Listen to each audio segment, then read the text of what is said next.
कुछ लोग कहेंगे कि यार नमाज मस्जिद में पढ़ो, रास्ते पे क्यों पढ़ते हो? नमाज ऐसी कोई रोड पे गाड़ी रोक के नमाज पढ़ना नहीं शुरू करता है। मस्जिद में ही नमाज होती है, लेकिन ईद की नमाज जो होती है छुट्टी का दिन है, सुबह 8 बजे का 7 बजे का टाइम है, किसी को तकलीफ नहीं होती है। प्लस वो मस्जिद में ही होती है। जब मस्जिद फुल हो जाती है, इतने सारे लोग एक साथ नमाज पढ़ने जाते हैं, तो जब फुल हो जाती है उसके बाद एक्सटेंड होते होते गेट तक आते हैं और फिर रास्ते पे प्रबंध होता है आधा घंटा नमाज पढ़ने का। तो यही था। और ये तो हक हुआ ना, अधिकार ही हुआ सबका, सालों से चला आ रहा है, तो ये करने दिया जाए।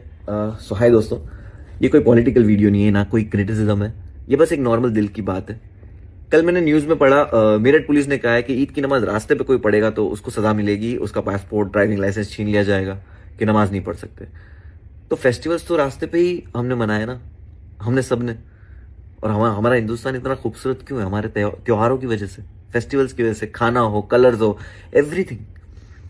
हमारी तो फेवरेट टीम होती थी जन्माष्टमी पे कि चेंबूर की टीम है ना सबसे बेस्ट है, ऊपर जाके हांडी तोड़ के आते लड़के। दादर में सबसे ऊंची हांडी लगती है। मुंबई पुलिस, शुक्रिया, थैंक यू मुंबई सरकार, पुलिस, क्योंकि पायदुनी पे सालों से हमीदिया मस्जिद पे तरावी होती है बाहर, पूरा रमजान 30 दिन तक। और वही उसके हमीदिया मस्जिद के बाजू में बम्बा देवी मंदिर की आरती भी उसी सड़क पे होती है, और हम तो बचपन से देखते हुए आए हैं। तो यही पुलिस से, मेरठ पुलिस से मेरा ये है कि प्लीज, इससे तनाव पैदा होता है, थोड़ा रिकंसीडर कीजिए इस चीज को, है ना। कोई पॉलिटिकल रैली होती है, कहाँ होती है? सड़कों पे होती है। कोई वीआईपी आता है तो कौन सी सड़कें ब्लॉक होती है? हमारी सड़कें ब्लॉक होती है ना।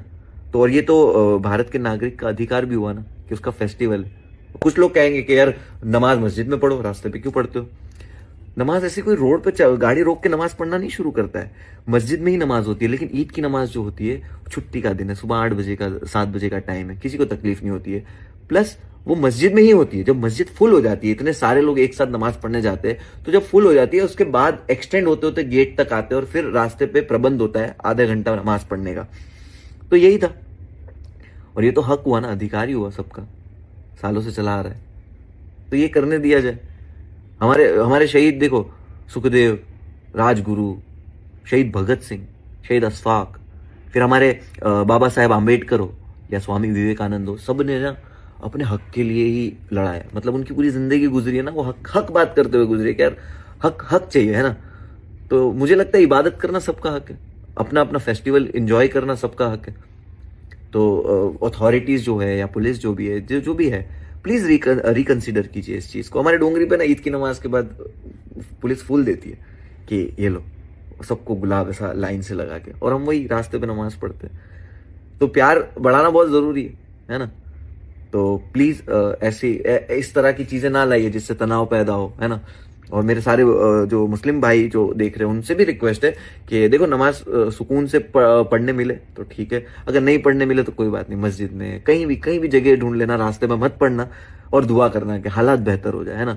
क्योंकि बोलते हैं ना कि उपलब्धियां जैसे तारीख में लिखी जाती है, जुल्म भी तारीख में लिखा जाता है, और हमारा देश अब उस तरफ नहीं जाना चाहिए, कभी नहीं जाना चाहिए, है ना। तो बस प्यार करो, और सबको जय हिंद और ईद मुबारक।